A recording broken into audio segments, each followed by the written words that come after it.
Formo parte de la floreciente clase media india. El boom económico ha creado algunas de las mayores fortunas del mundo.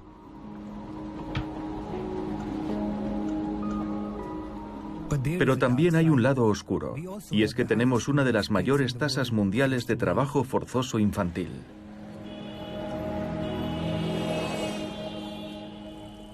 Al igual que muchos indios, me crié viendo niños que trabajaban, y cuando ves algo día tras día, te acabas insensibilizando. Forma parte del ADN de nuestra cultura y de nuestra sociedad.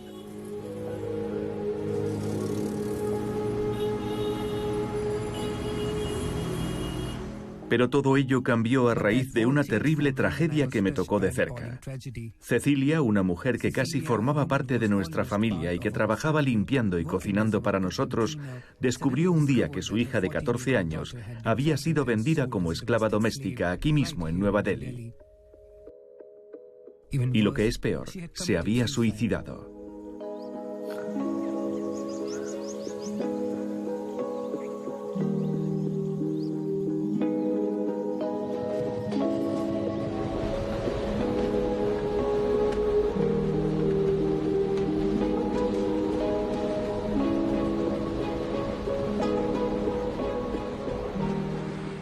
Su trágica muerte me abrió los ojos.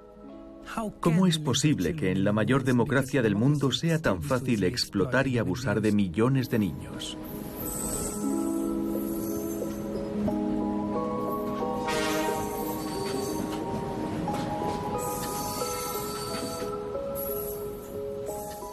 Empiezo aquí, en Bihar, en el nordeste de la India, en la estación de tren de Raxaul. Me han chivado que una banda va a traficar con unos niños de entre 12 y 13 años. Todos los años, miles de niños llegados de los rincones más remotos del país son víctimas del tráfico de personas en las vías férreas de la India. Con una población tan elevada, estos casos suelen pasar desapercibidos. Hoy, unos activistas antiesclavistas, con el apoyo de la policía, van a tratar de liberar a esos niños. En estos últimos 4 o 5 meses, hemos rescatado a más de 100 niños. ¿Va contigo? ¿Es tu hijo? Sí.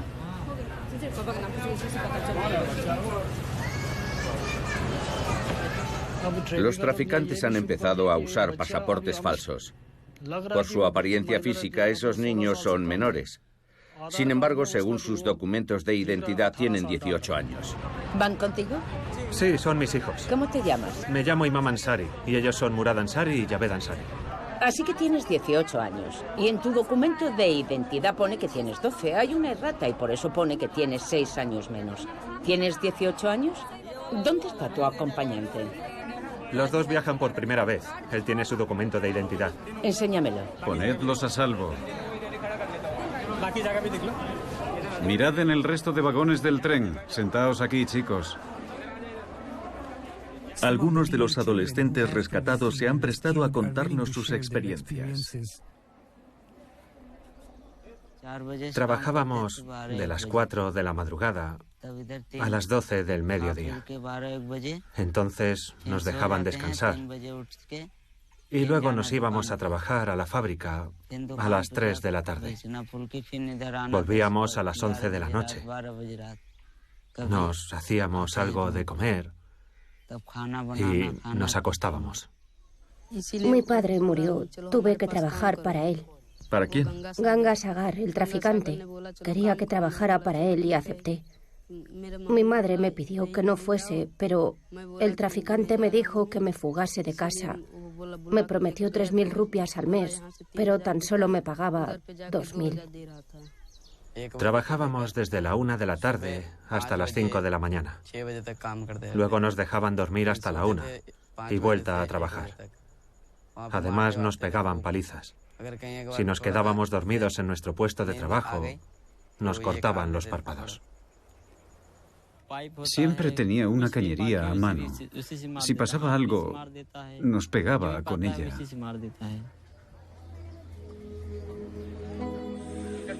¿Qué individuos trafican con estos niños? La policía me ha dejado hablar con uno de los traficantes arrestados durante la redada en el tren de hoy. ¿De dónde son estos niños y a dónde los llevas? Son todos de mi aldea y me los llevo a la ciudad de Surat.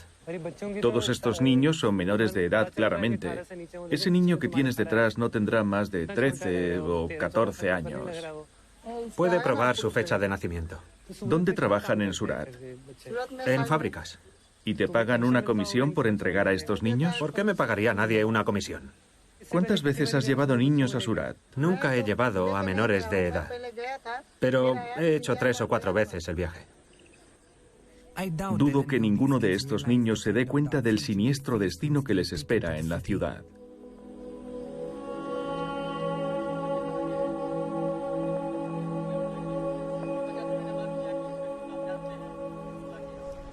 A algunos de los traficantes les puede la culpa y en ocasiones incluso se pasan al otro bando. Samuel era traficante, pero hoy se ha arrepentido. Me ha invitado a su casa. Mis hijos estaban estudiando cuando cerró la plantación de té. Tuve que irme a Delhi en busca de trabajo. Y fue entonces cuando empecé a traficar con niños.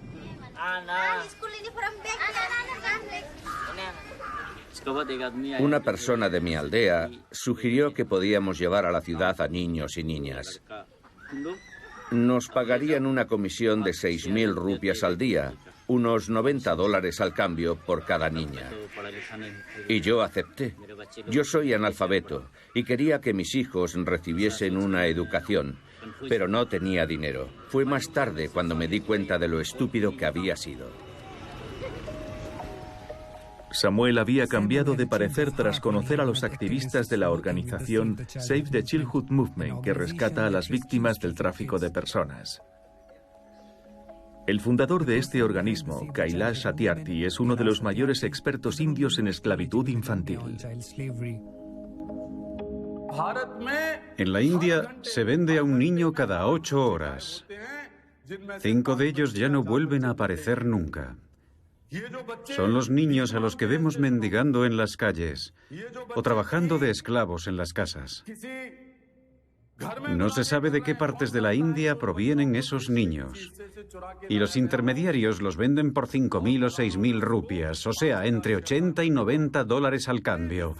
¿Qué clase de sociedad es esta, en la que se vende a una niña por 10.000 rupias, cuando un búfalo cuesta 200.000 rupias?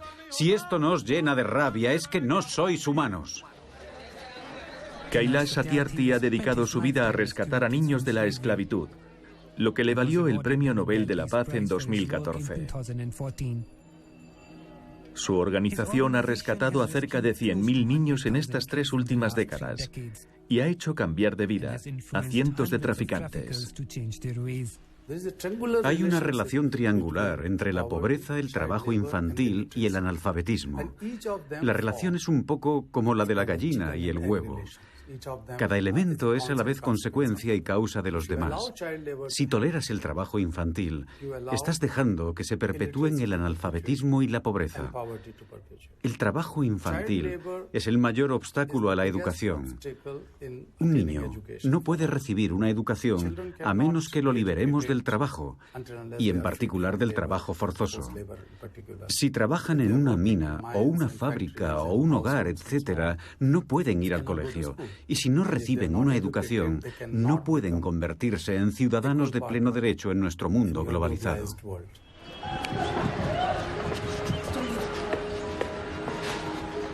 Cada día la organización de Kailash lleva a cabo varios rescates de niños por todo el país.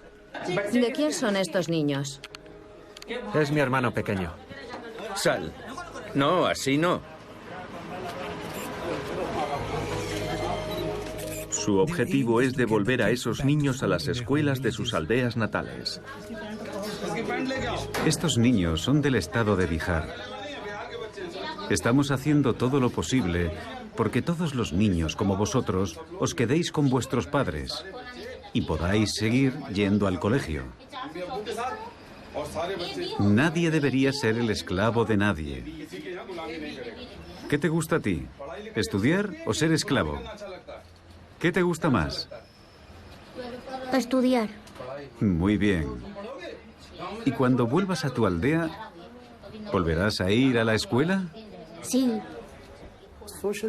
Toda justicia, tanto la justicia social como la de género o la económica, se basa en el conocimiento. El conocimiento es la clave de todo. Y la principal razón del tráfico es que hay una gran demanda de mano de obra barata.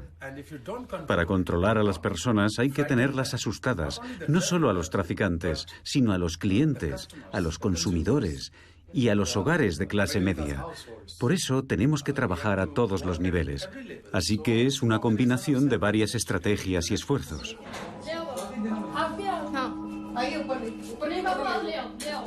Son cientos los padres que acuden a la organización de Kailash en busca de ayuda cuando sus hijos desaparecen. Su equipo ha recibido un chivatazo de que una niña podría estar trabajando en una casa en Delhi. ¿Qué culpa tenemos nosotros? Claro que es su culpa. Están haciendo trabajar a una menor de 18 años en su casa y eso es ilegal. ¿Y cómo lo podíamos saber nosotros? Nos dijeron que tenía más de 18 años. Lo tendrían que haber comprobado. ¿Cuánto pagaron por ella? 2.500 rupias. ¿Le pagaron eso al intermediario? Aún no. Dijo que vendría al cabo de 3 meses. Tras la redada, la chica se reencuentra con su familia. Solo hablé con ella 2 veces. ¿Solo pudiste hablar con ellos 2 veces? Sí, no me dejaban. Llevaba más de 1 año desaparecida, pero solo pude oír su voz 2 veces. ¿Te han pagado ya? No, nunca he visto a nadie tan cruel como esa señora.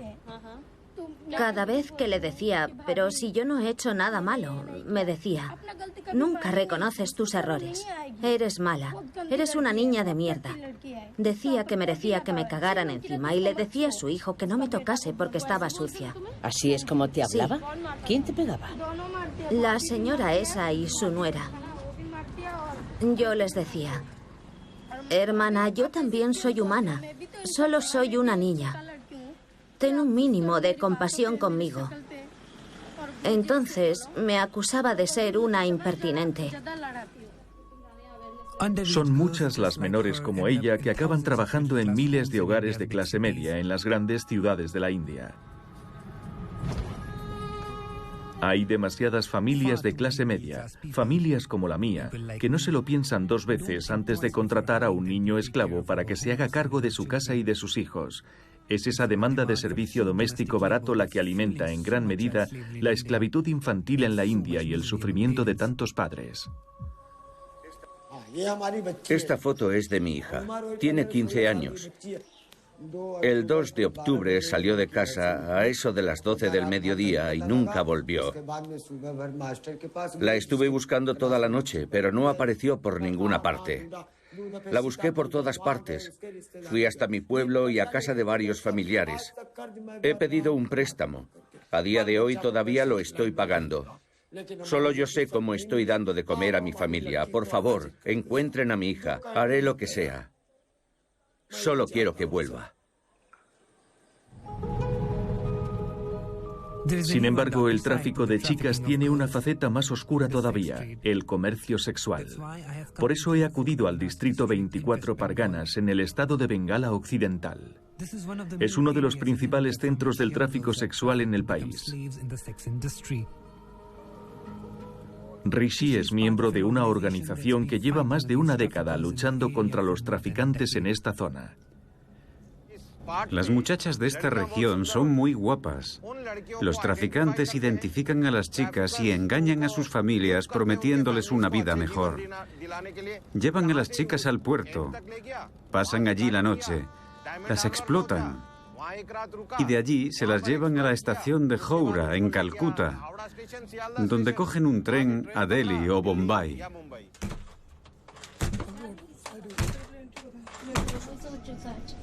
Abrid, no tengáis miedo. Nadie va a decir nada. No tengáis miedo. A principios de esta semana, la organización de Rishi hizo una redada en un burdel de Delhi, rescatando a varias chicas de Bengala víctimas del tráfico sexual. Chicas, salid inmediatamente. Salid. Una por una. Quedaos ahí. No tengáis miedo. Pásame la linterna.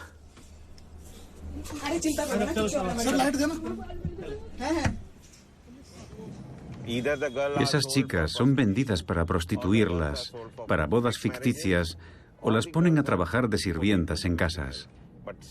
Pero el 67% de las chicas de esta parte de la región son prostituidas. Acaban en burdeles en Agra, en Bombay, en Delhi. Este es el barrio chino de la ciudad. De cada 10 chicas rescatadas, 7 son de Bengala. Suba al coche. ¿No quiere entrar? No. Una de esas muchachas a las que han rescatado recientemente de la esclavitud sexual ha accedido a contarme lo que le pasó. Rabia convive hoy con el VIH. Estaba paseando por el puerto cuando un hombre me dio a oler algo y me desmayé. Se llamaba Babu. Cuando recobré el conocimiento estaba en Delhi. ¿Lo conocías? No. Me vendió a Aslam y este llamó a un cliente y me puso a trabajar. Le dije que no quería ese tipo de trabajo. Entonces, Aslam me pegó una paliza delante del cliente. Luego, el cliente me violó y se fue. Aslam me llevó a varios lugares. A Manali, Haryana, Punjab, Meri, Mangalores. Yo me intenté escapar muchas veces, pero él me golpeaba las piernas. Las 2 piernas se me pusieron azules. Se me infectaron. Me las tuvieron que operar. Aslam vino a verme una semana después de la operación. Fue entonces cuando lo arrestaron. ¿Qué castigo querrías para él? Deberían ahorcarlo. Es lo que merece por lo que me hizo. Les supliqué. Me arrodillé a sus pies y lloré. Luego me violaron. 2 de ellos. Me torturaron. Y luego no me podía ni levantar. No podía ni andar. No podía comer. Me torturaron despiadadamente. Quiero que los castiguen. No quiero que ninguna otra chica sufra tanto como yo.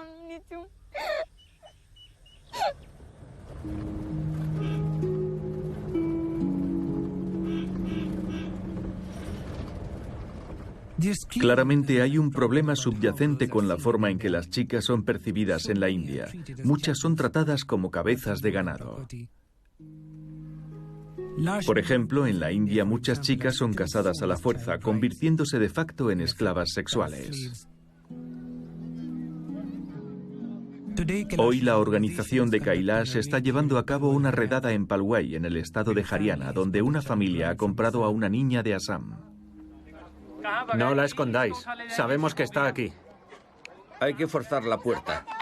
Decidles que queremos ver a esa chica en 5 minutos. Daos prisa en forzar la puerta.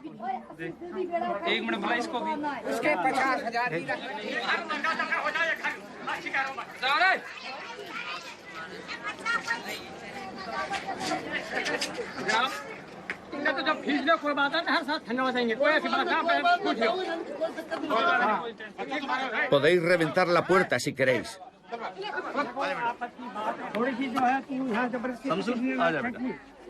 ¿Estás aquí en contra de tu voluntad?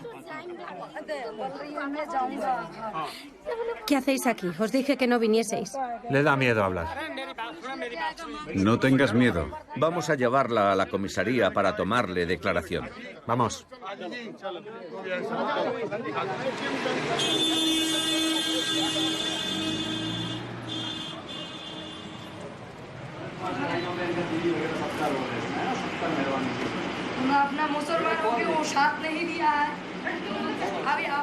Jairán, tenemos un caso. Han traído a esa niña de Assam y la han obligado a casarse. ¿Y es menor de edad? Sí. Esa gente dice que tiene 17 años y 2 meses. ¿Ha llegado la policía de Assam? Son de Save the Childhood Movement. Las directrices de la Corte Suprema cuando se rescata a una menor de edad son que tiene que comparecer primero ante el Comité de Protección de la Infancia y luego asistir a terapia. Pero ella no es hindú, es musulmana y se rigen por otras leyes. Nuestras leyes no se les aplican a ellos. Los musulmanes pueden casar a sus niñas con 13 años. Pero ¿cómo puedes decir algo así? Si hasta la policía tiene esa clase de razonamientos, mal vamos. Esto es ilegal. Si la han obligado a casarse y es menor, es ilegal. La tiene que examinar un médico. Que no, que no. En esto también te equivocas. La ley estipula claramente que si se puede demostrar la edad con un certificado escolar, no hace falta proceder al examen médico.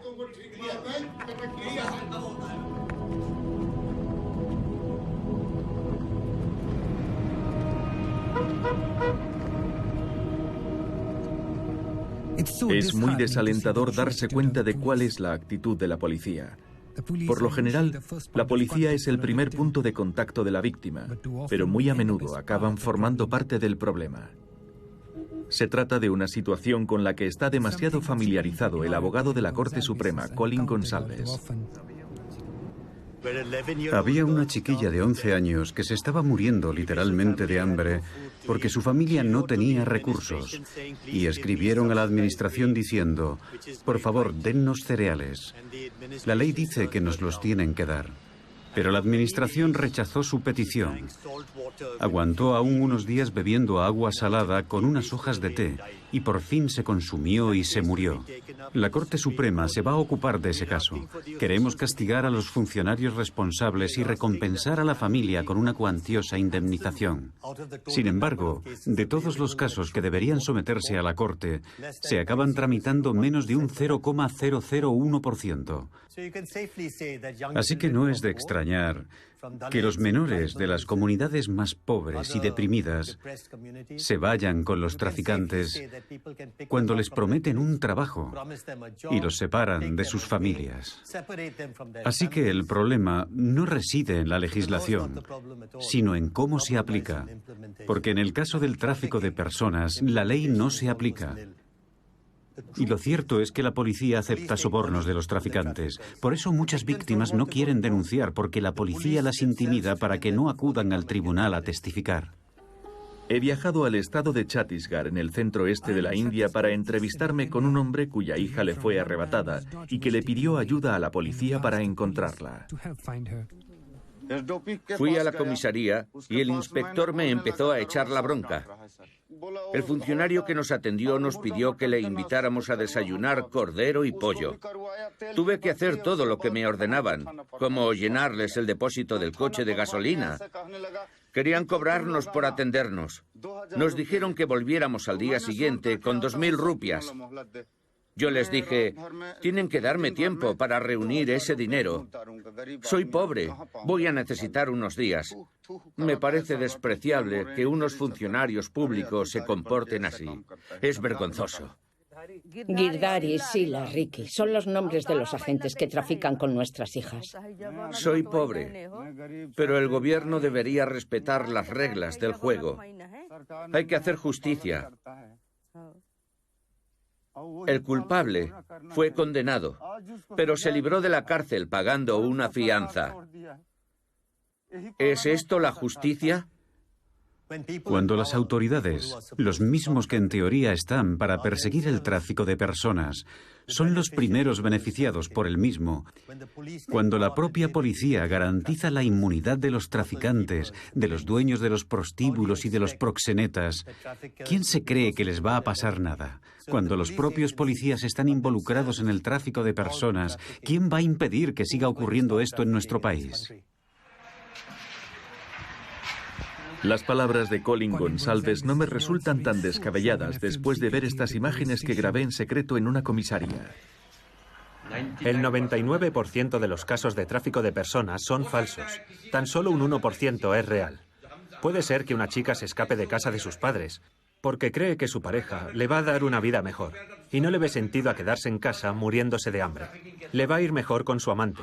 En mi opinión, en estos últimos 5 a 10 años, ninguna de las chicas a las que hemos rescatado había sido víctima del tráfico.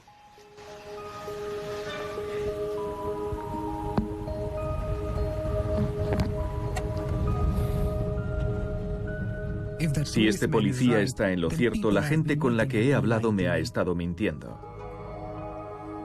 O quizás sea que el verdadero problema reside en la actitud de la policía. Y es precisamente esta actitud la que disuade a numerosas familias de acudir a la policía a denunciar la desaparición de sus hijos. Estas somos yo, mi hermano, mi hija y mi marido. Han pasado casi 10 años desde que desapareció. ¿Y habéis podido hablar con ella? No he hablado con ella en todos estos años. ¿Por qué no ha acudido a la policía? Porque el traficante es pariente suyo.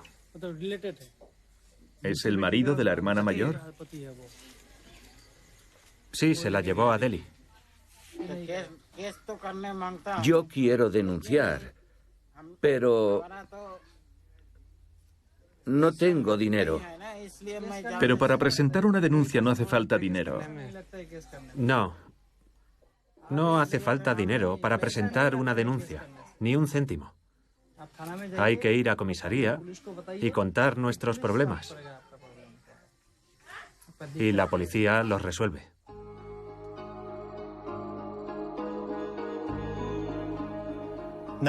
Ni los políticos del Parlamento, ni la policía, ni los gobernantes de ningún estado consideran que el tráfico de chiquillas sea un crimen social grave.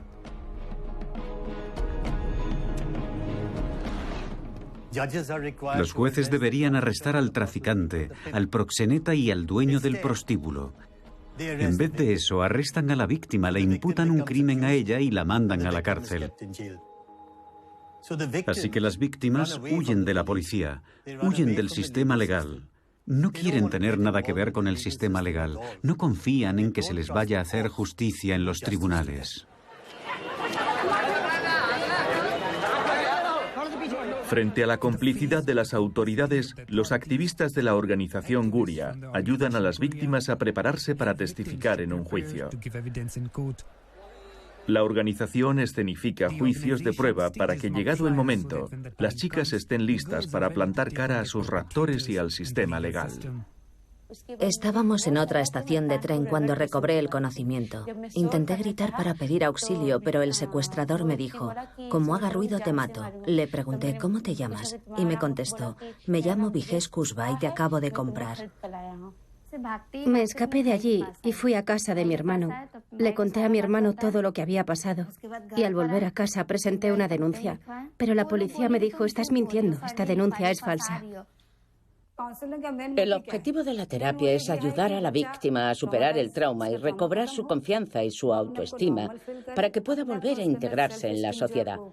Para una chica es importante tener la posibilidad de testificar ante un tribunal. No entender el significado de un término legal no es delito en sí mismo, pero como no des las respuestas correctas, puedes echar a perder tu defensa. Por ejemplo, hay que saber que FIR quiere decir denuncia policial. Le tienes que preguntar a tu abogado y decirle al juez que no has entendido la pregunta. Hemos observado que después de asistir a terapia, no solo son capaces de plantarle cara al traficante durante el juicio, sino que también se vuelven más independientes. Es tu marido. Tuvisteis una pelea y por eso decidiste denunciarlo. No, señoría, eso no es verdad. Me escapé. Yo no estaba casada con él. Es muy esperanzador ver que estas chicas reciben ayuda. Pero aún hay muchas chicas y familias en pequeñas aldeas que no tienen ningún apoyo. Están solas y son vulnerables. El proceso está en curso. Me han amenazado y me han hecho cambiar mi testimonio en el juicio. ¿Tu testimonio? Sí. Me dijeron, como no cambies tu testimonio, os vamos a hacer daño a ti y a tu familia.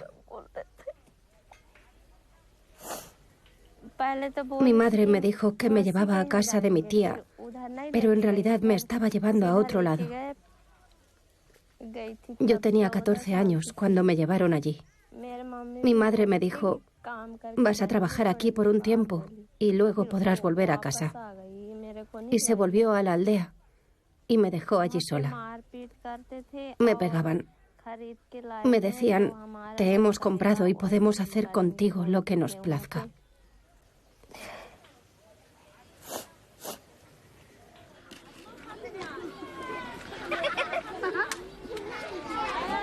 ¿Cuándo se fue tu hija a Delhi? Tenía 10 años. Ya ni siquiera me acuerdo de cuánto tiempo hace de eso. Su tía fue a venderla a Delhi sin mi conocimiento.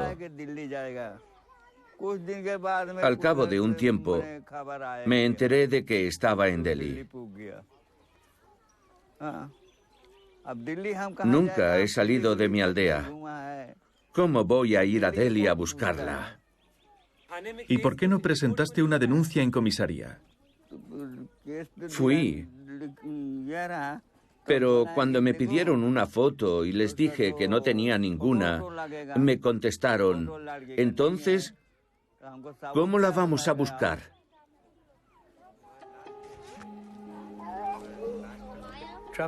El tráfico de personas afecta a todo el mundo, pero sobre todo afecta a los más vulnerables, a las castas inferiores, a los parias, a los musulmanes, a los pequeños propietarios, a los jornaleros, a los chabolistas, a aquellos que viven en las zonas más aisladas del país. Son víctimas de desastres naturales, de desplazamientos forzados. Son el grueso de las víctimas del tráfico de personas. Esa es otra de las razones por las que no le importan a nadie. ¿A quién le importan las minorías en un país tan grande y secular como la India? A nadie. Cada nuevo testimonio me recuerda que existen dos Indias diferentes y que una de ellas está floreciendo a expensas de la otra. En ningún lugar es tan evidente como en Ranchi, la capital del estado de Jharkhand, en el nordeste de la India. Las numerosas fábricas de ladrillos de la región, o kilns, abastecen a los edificios de las ciudades de toda la India. Emplean en torno a 23 millones de trabajadores, todos ellos pertenecientes a las castas más bajas. Migran aquí con sus hijos en busca de empleo y se acaban convirtiendo en esclavos tanto ellos como sus hijos, sin sueldo y a la merced de la brutalidad de sus amos. Los activistas de la asociación Guria han conocido una de estas fábricas de ladrillos. Han organizado una redada para rescatar a unos obreros y a sus hijos. Es un hooligan, nos pegaba con el cinturón. ¿Por qué mientes? Eres una mentirosa. Déjale hablar. ¿Quieres que llame al chico? ¿Al que le pegaste una paliza? ¿Es cierto eso? Venimos aquí a trabajar, no a que nos maltraten. Es menor de edad. Pegan hasta a los niños pequeños. Y amenazan con arrojarlos al alto horno. Nos dijeron que nos iban a pagar 25.000 rupias, unos $375 al cambio. Pero luego, cuando se lo reclamamos, nos pegaron una paliza.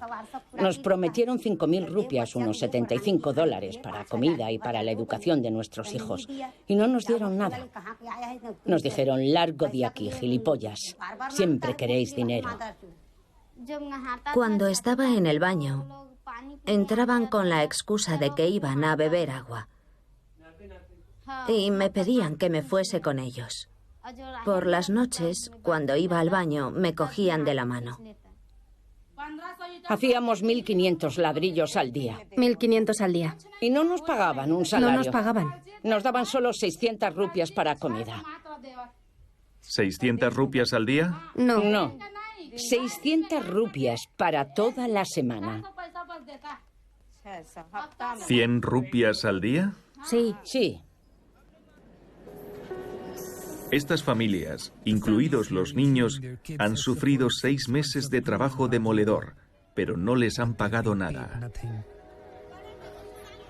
Vuelven con las manos vacías, únicamente con relatos de torturas. Sin embargo, más tarde o más temprano, la pobreza volverá a obligarlos a emigrar.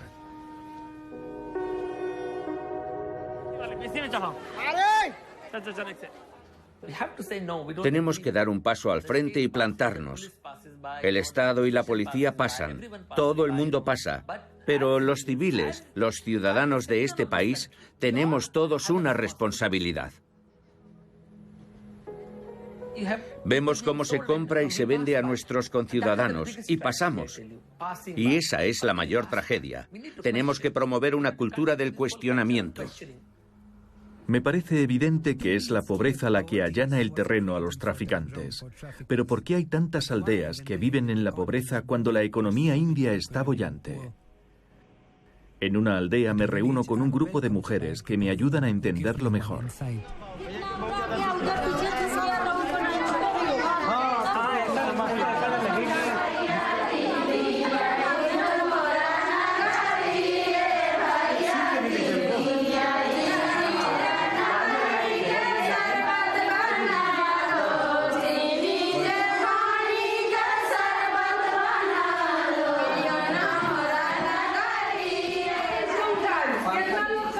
¿Alguna de vosotras ha pedido alguna vez un préstamo?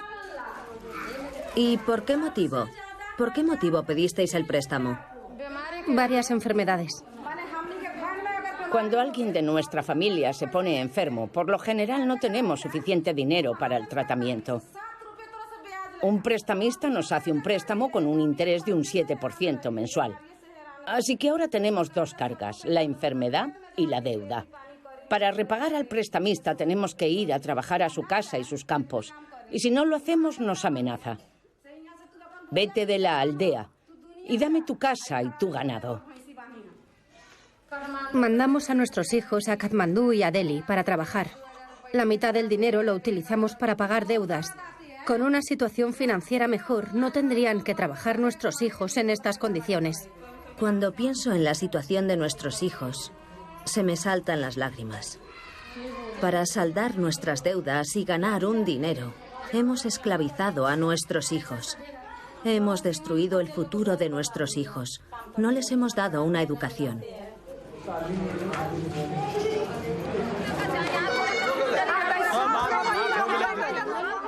Cuando me dispongo a irme, las mujeres me rodean y me suplican que traslade lo que acabo de ver al gobierno. En los hospitales públicos, en teoría, la atención médica es gratuita, pero en este no hay ni médicos ni enfermeros. El único profesional presente es un farmacéutico. No es, por tanto, de extrañar que las familias desesperadas acudan a la sanidad privada, y son los niños los que pagan el precio. Es innegable que una parte de la India está cosechando los dividendos del crecimiento, mientras la otra está pagando el precio. Y una parte considerable de ese precio es que los pobres se están viendo forzados a renunciar a la única cosa de valor que tienen, sus tierras. En mi viaje por las tierras tribales de Chhattisgarh, Jharkhand y Orissa, veo a lo lejos las vastas minas de carbón y las inmensas centrales eléctricas que se han construido para abastecer a las fábricas y edificios de oficinas de las ciudades. Es la condición de la expansión económica. Esta podría haber sido una oportunidad perfecta para crear puestos de trabajo y aliviar así la pobreza. Nada más lejos de la realidad. Los agricultores de nuestra aldea tienen unas dificultades enormes. ¿Te dieron una indemnización a cambio de tus tierras? No, no nos dieron ni una rupia. Adquirieron nuestras tierras por medios corruptos y destruyeron nuestra casa. Ahora no tenemos trabajo. No tenemos forma de sobrevivir. Estamos grabando en una mina privada cuando el personal de seguridad nos ordena que nos marchemos. Solo se puede entrar con equipo de seguridad. Pero no estamos filmando dentro de la mina. Necesitáis un permiso, no podéis venir a filmar sin más. Estoy con unos aldeanos a los que habéis arrebatado las tierras. Me han traído ellos. Estáis destruyendo ilegalmente nuestras casas. Los medios de comunicación tienen que verlo. Apaga la cámara, sé que estás grabando. El personal de seguridad nos seguirá durante 4 horas.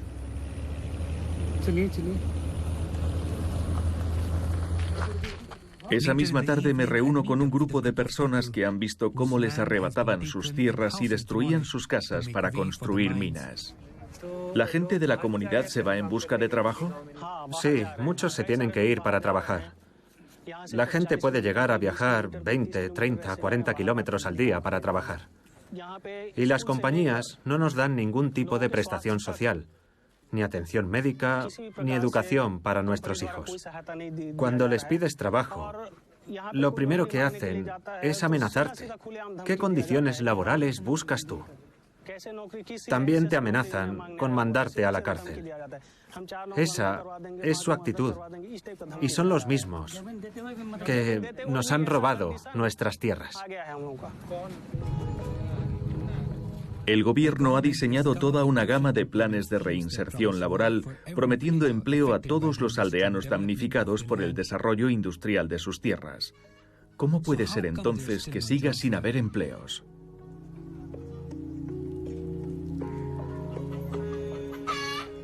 ¿Han funcionado en la zona los planes de empleo? Los planes del gobierno no han creado empleo. No se están construyendo carreteras ni presas. Llevamos 14 meses sin trabajar. ¿Y cuándo fue la última vez que tuvisteis trabajo? Hace más de un año. ¿Más de un año? No hemos ingresado nada desde entonces. El líder de la comunidad solo da empleo a los suyos. Para los demás, dice que no tiene nada.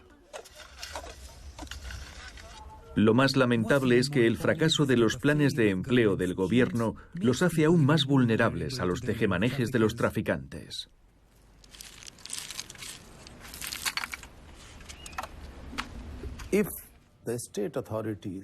Si las autoridades gubernamentales hicieran su trabajo, si respetaran su mandato constitucional y las leyes de la nación, esta clase de cosas no se producirían. Hay leyes sobre la infancia, pero no se ponen en práctica por la corrupción. ¿De quién es esa basura que llevas? La legislación de nuestro país, la moralidad y la ética de nuestro país, nuestra visión de futuro, son propios de dementes. La verdad es que vivimos tiempos oscuros. La gente de bien escasea. Pero llegará un tiempo, lo creo firmemente, creo que llegará un tiempo en que todas nuestras vacilaciones, todo lo que nos retiene se romperá como una presa. La India ha visto ya esta clase de revolución en el pasado y la volverá a ver ahora. Nunca hemos estado sometidos a un grado de explotación y de violencia con las personas como el que vemos hoy. Cuando suenen las campanadas a medianoche, la India despertará a la luz y la libertad. Ponerse al servicio de la India quiere decir ponerse al servicio de los millones que sufren. Quiere decir acabar con la pobreza, con la ignorancia, con la enfermedad y con la desigualdad de oportunidades.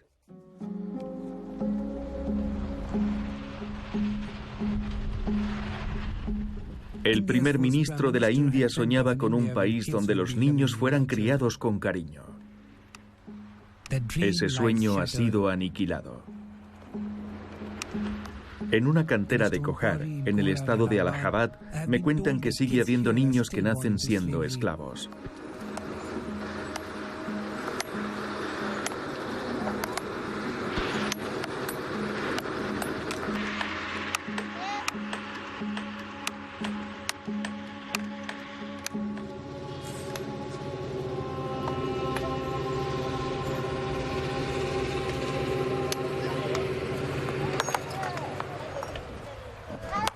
¿Cómo te llamas? Lala. ¿Cuántos años tienes, Lala? No lo sé. ¿Cuánto tiempo llevas trabajando? 2 o 3 años.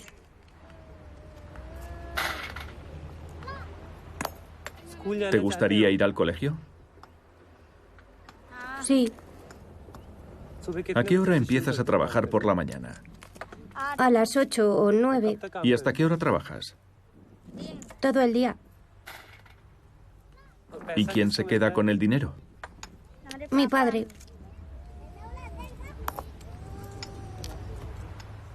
Me estremece ver cómo hay niños como Lala que no tienen más remedio que desempeñar estos trabajos tan duros. No tienen ni idea de cómo es el mundo fuera de estas canteras. La mayor parte de esas piedras se usan para construir las aceras de nuestras ciudades. Es probable que ninguno de estos niños llegue a pisarlas nunca.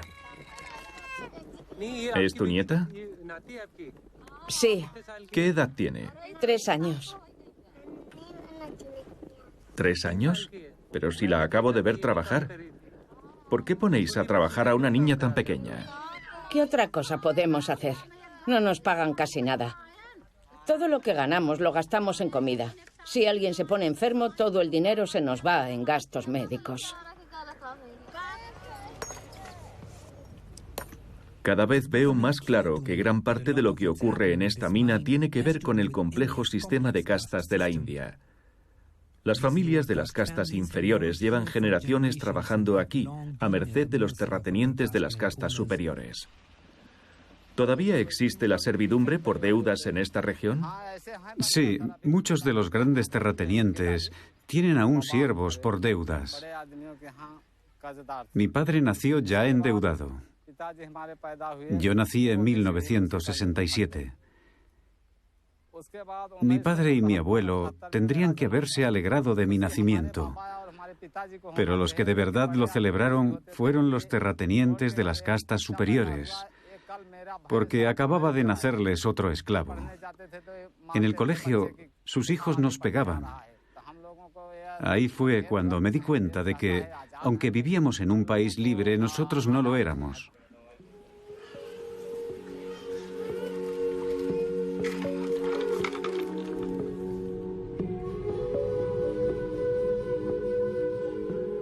Mientras que las piedras que pican los niños en Kohar están destinadas al mercado interno, lo que extraen los niños en las minas de mica es un producto que se usa en todo el mundo, sobre todo en Occidente. Un estudio reciente apunta a que podría haber hasta 20.000 niños trabajando en las minas de mica, como esta de Koderma en el estado de Yarkand.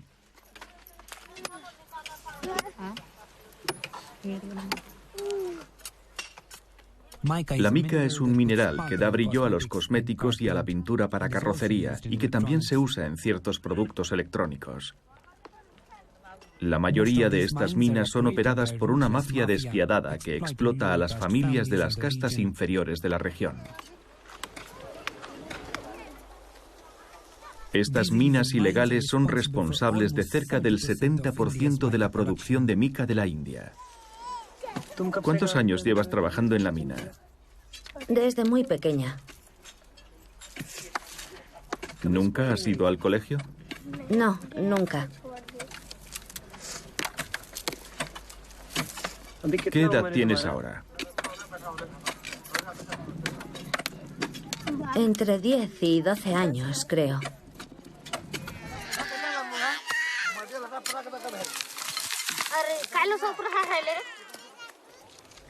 Me llamo Suresh Builla y me gano la vida en una mina de mica. Mis antepasados y mi padre hicieron lo mismo toda su vida. Yo también llevo trabajando aquí desde niño. Trabajamos sin descanso. El dinero que ganamos en la mina nos sirve para pagar nuestras deudas. Aunque trabaje toda la familia, niños incluidos, tan solo ganamos unas 200 rupias al día, $3 al cambio. Si no mandas a tus hijos a la escuela, de mayores tendrán que extraer mica como tú. Yo les explico a mis hijos que si no van a la escuela, acabarán trabajando en la mina como yo. Y que para cuando se den cuenta, será demasiado tarde.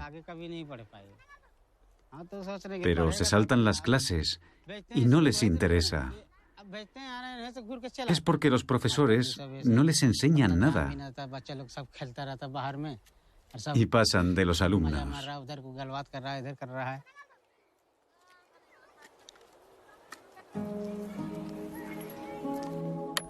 ¿Cómo puede ser que los profesores no enseñen a los alumnos? Es su trabajo, es su deber. Allahabad, un activista de una organización llamada PGS, está llevando a cabo, en colaboración con funcionarios del gobierno, un estudio sobre por qué los niños no van a clase. Tras sumarme a ellos, descubro que muchos de los niños de las castas inferiores están trabajando al lado de las mismas escuelas en las que están matriculados.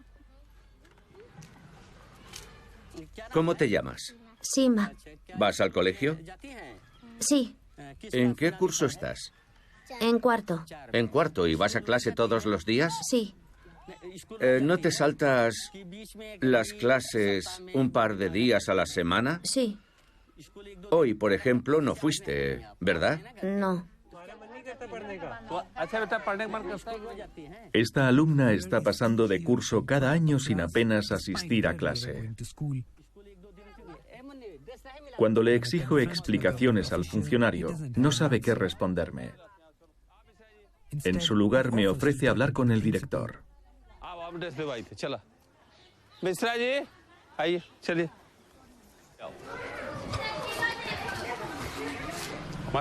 Soy Sarvesh Pandey, del Departamento de Empleo.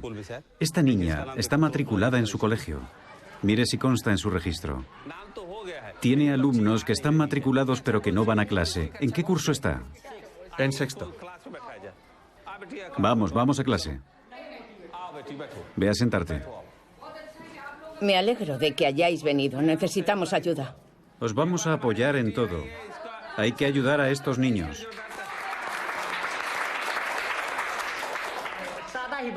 ¿Qué pone aquí? ¿Te sabes al menos una letra?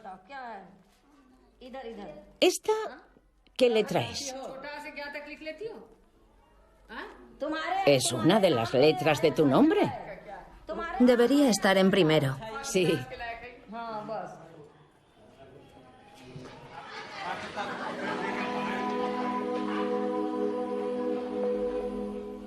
Viendo lo humillante y traumático que es para una niña de una casta inferior como Poonam ir a clase en un colegio estatal, empiezo a ver claro por qué prefieren mantenerse al margen.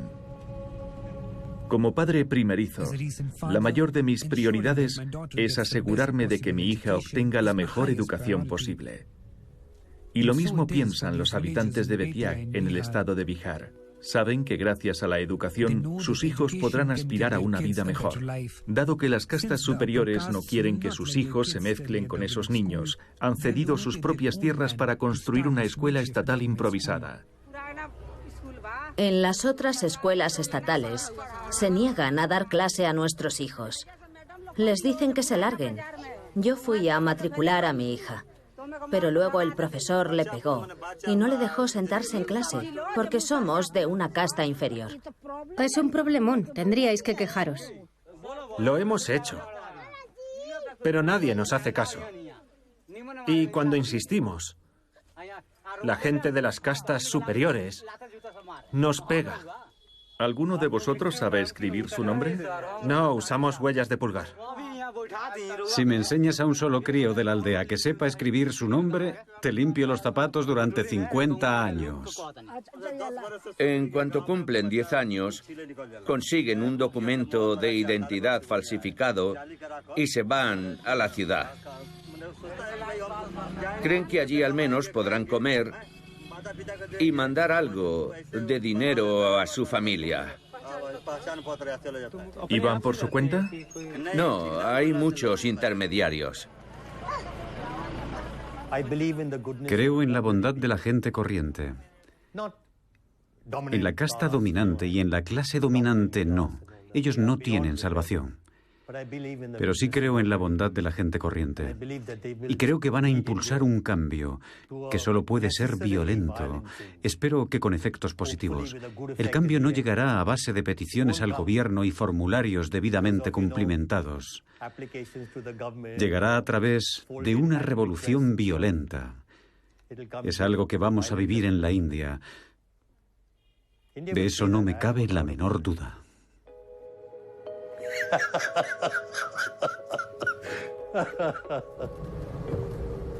Ha sido un viaje sobrecogedor desde el punto de vista emocional. He descubierto un país que no sabía que existiera, con niños diminutos que pican piedra, fabrican ladrillos y excavan minerales. Y con chicas adolescentes usadas de esclavas domésticas y, lo que es peor, sexuales.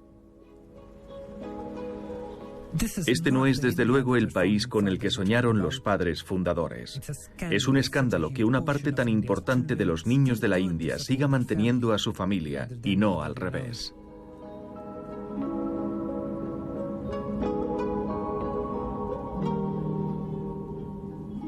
Mientras regreso a mi casa para pasar tiempo con mi hija, me pregunto si la mayoría de los que llevamos una vida confortable en la ciudad nos preocupamos de verdad por lo que ocurre en esa otra India.